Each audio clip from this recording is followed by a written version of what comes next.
For Module 3, we're going to be dealing with how do we create digital assignments within Canvas. And so there's several different ways we could create an assignment. And that's not saying that you can do multiple ways to get to the same solution, but it depends on really what you're assessing and what you're looking for. We're going to be grouping it really everything that Canvas can do as far as an assignment. For one thing, we will talk about assignments within Canvas, just the assignments feature. There's a quizzes feature, and then also a discussion feature that you can use to create an assignment. So all of these serve a different purpose, and going really right back to Module 1, planning this out for what you're looking for will save you a lot of time than just wandering around Canvas and clicking through things just to figure out what you want. So I'm going to dive in real quick, and I'm just going to go to assignments. There are a few ways to create an assignment.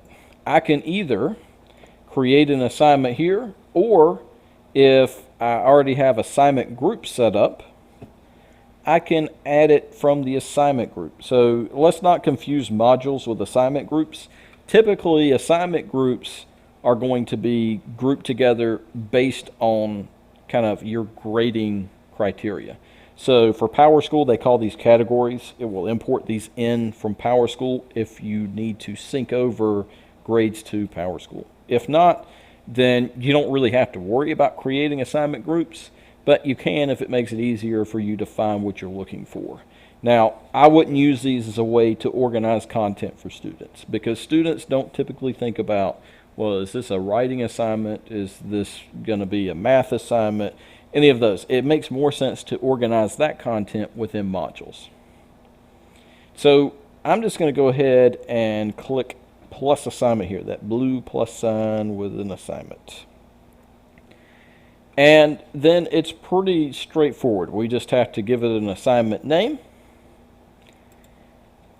You can put in content within this text editor, or you can just put in some simple directions for your students to do.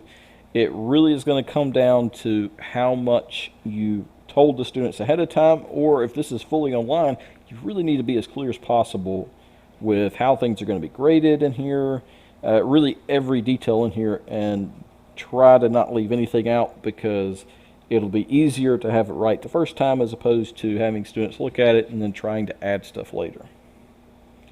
So if you're familiar with the text editor, then all these features stay consistent from pages to assignments. If you're not familiar, look in the additional resources section. It will walk you through pretty much every single one of these features. So real quick, I'm just gonna go through here. I know I already have this video in here. Let's say that's gonna be content I want my students to view. And they're gonna submit a Google Doc for me. Let's just say I want it to be a Google Doc. I need to make sure I put in instructions.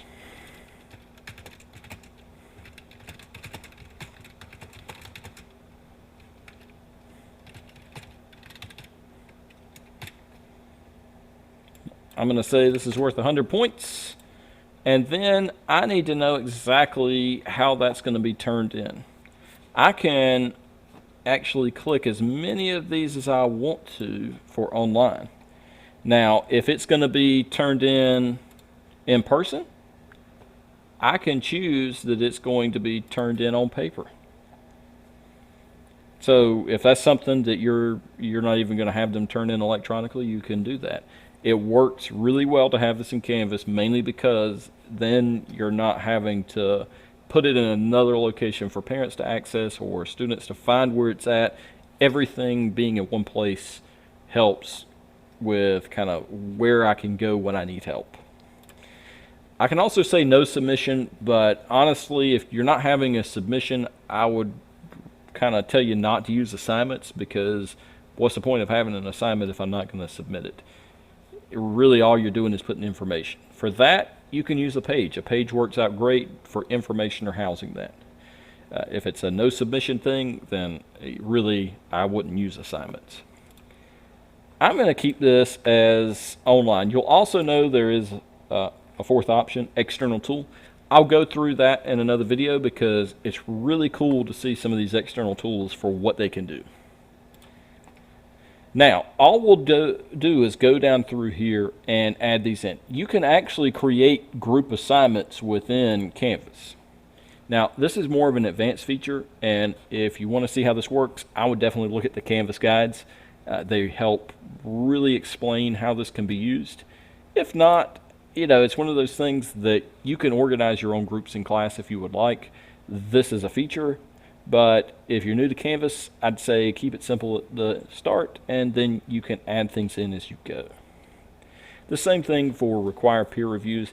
I would just keep it simple and just stay away from some of the more advanced features in the beginning if you're unfamiliar with Canvas. Now, this should be checked by default in PowerSchool courses, and what that says is that you want it to sync with PowerTeacher Pro. That has to be checked so that it will talk with PowerSchool and push grades over. And then the moderated grading, you can skip through the moderated grading. It's not something that most users would need, and honestly, it's more of an advanced feature. Now, I'm going to go down here to assign. So when we talk about assign, I can choose to assign this to individual students. I can choose to assign it to a specific class, or I can assign it to everyone I teach. So it gives you a lot of flexibility to change this. And all you have to do is start typing what you're looking for, whether it be a student's name or it be a certain section, and you'll find it there. You'll need to put in a due date so that students know when something is due. Also, PowerSchool requires that it have a due date. These last few options, available from and available until, that locks this content so that students can't access it until a certain date, or they can't access it after a certain date. So the available from will lock it so that students can't view things early. Now, if you're using modules, there's another way to set this up, and it's not really even needed.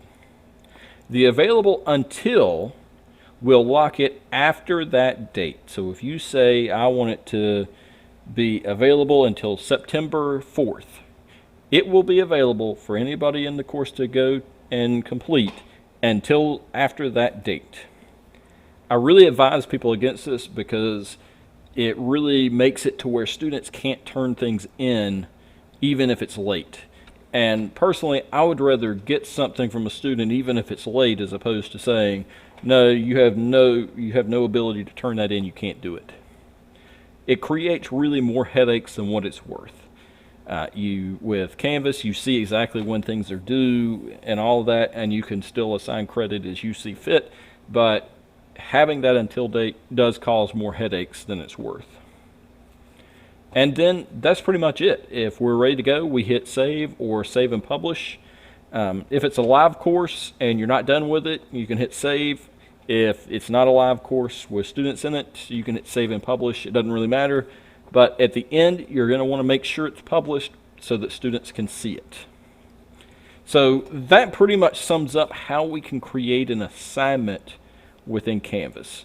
And I've broken this e-lesson down into a few videos because I'm going to be going through in the next video looking at discussions, and then also how we can use the quizzes feature within Canvas.